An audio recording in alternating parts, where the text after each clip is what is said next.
If you only have 24 hours in a day, your success is dependent upon how you use the 24. You gotta hear me. People talk about Oprah Winfrey, Ted Turner, Warren Buffett. Listen to me. I don't care how much money you make. You only get 24 hours in a day. And the difference between Oprah and the person that's broke is Oprah uses her 24 hours wisely.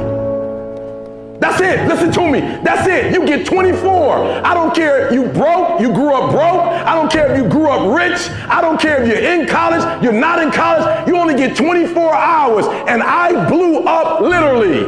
I went from being a high school dropout to selling 6,000 books in less than 6 months. What happened in my 24 hours? I was like, okay, Eric, you got to get a grip on your 24 hours because you're about to be broke for the rest of your life. And this is all I need you to do for me. I can tell you all about your life if you just write down your 24-hour schedule for me. You let me look at it. I can tell you where you're going to be in 5 years. I can tell you where you're going to be in 10 years. I can tell you where you're going to be in 20 years if you keep that schedule. If you don't read the newspaper, you're uninformed. If you do read it, you're misinformed. So what do you do? That's a great question.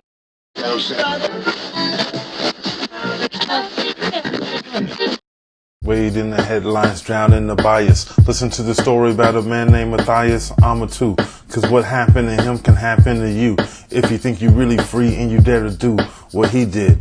He was jogging while black, just like Ahmad. He was jogging while black. Mathias Ometu was simply jogging while black on August 25th, as a matter of fact. San Antonio, Texas, south on the map. Got stopped by 2 cops, 2 days in the trap.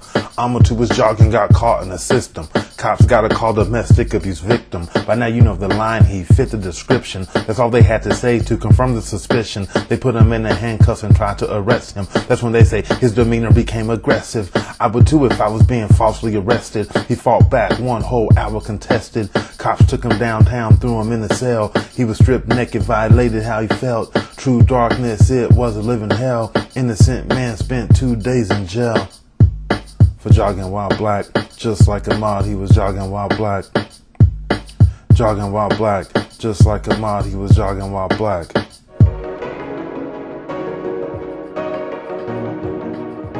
That's right, baby. We're in the 4th quarter. It's do or die. If you don't decide to act on your dream, if you don't decide to make a decision to live your life, if you don't decide to step into your fears, if you don't decide to say yes to your life, it will never work for you. The time for just wishing is past. Time for doing, that's the time right now. I'm pumped up. Time to look around and become creative. When you decide, I'm going to do it, regardless of the opposition, regardless of the difficulties, I'm going to make this happen because it's important to me.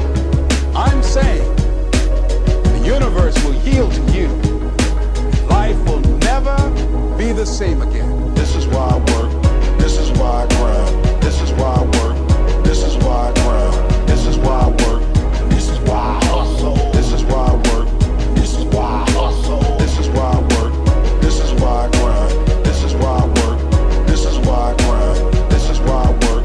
This is why I hustle. This is why I work.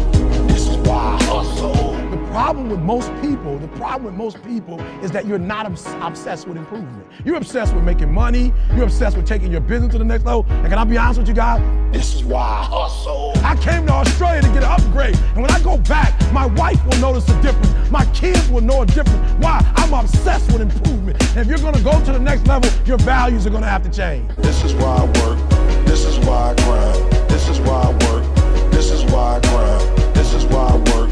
This is why I hustle. This is why I work. This is why I hustle. It's when you have nothing left. It's when you depleted all your money, when all your energy gone. When you have nothing left, that's when it's showtime. When you find the way, that's when it's showtime. I wish I could tell you something else. I wish I could tell you tired, go take a break. I wish I could tell you tired, rest for a year. I wish I could tell you that it's gonna get easier. I wish I could tell you it's gonna get easier. I wish I could tell you that if you just keep going, it's gonna get lighter. The weight is gonna get light. I wish I could tell you that, but that's not the truth. The truth is you gotta find something within. You gotta find something within, and that's gotta push you, and that's gotta elevate you, and that's that's gotta drive you, and that's gotta move you. And when you find out what your why is, and your why gotta be deeper than you. When you find your why, you don't hit snooze no more. When you find your why, you find a way to make it happen. So let me just say this to you. If it was easy, boo, everybody would win the Rose Bowl. If it was easy, boo, everybody would be a national champion. Everybody would be a millionaire or a billionaire. Everybody company would blow up. Everybody would get a 4-year degree, a master's degree. Everybody would have a medical degree or a PhD or a law degree if it was easy. But it ain't.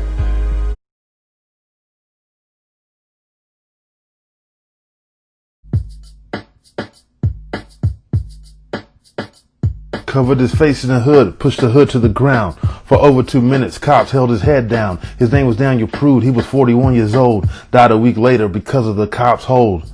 The man was naked, bleeding in the street. How much more vulnerable can you be?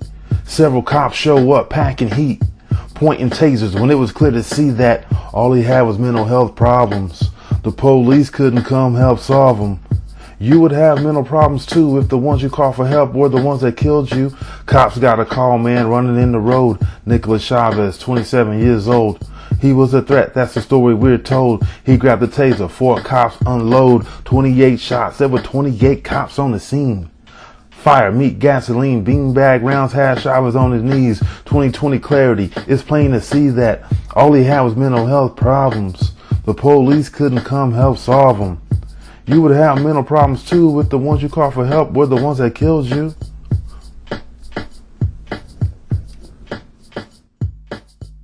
You would have mental problems too if the ones you call for help were the ones that killed you. Everything in your flesh is saying give up. And yet you're in a situation where sometimes you're standing not because you're so strong, you just don't have any other option. It's not that you didn't think about quitting. It's not that you didn't fantasize about quitting. It's not that you didn't dream about quitting. It's not that you're so tenacious and so strong, but life has got you pressed in a corner and you simply cannot let go of anything, and you have to stand there in the middle of the storm and keep pumping your head with the faith to persevere and just say, just hang in there, just don't give up, just don't give up. Some kind of way you're going to get through this.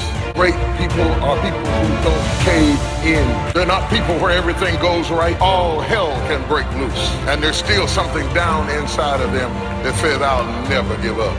They'll never take me alive. I'll be fighting. I'll have a knife in my teeth and a rag around my head, and I'll be coming at you like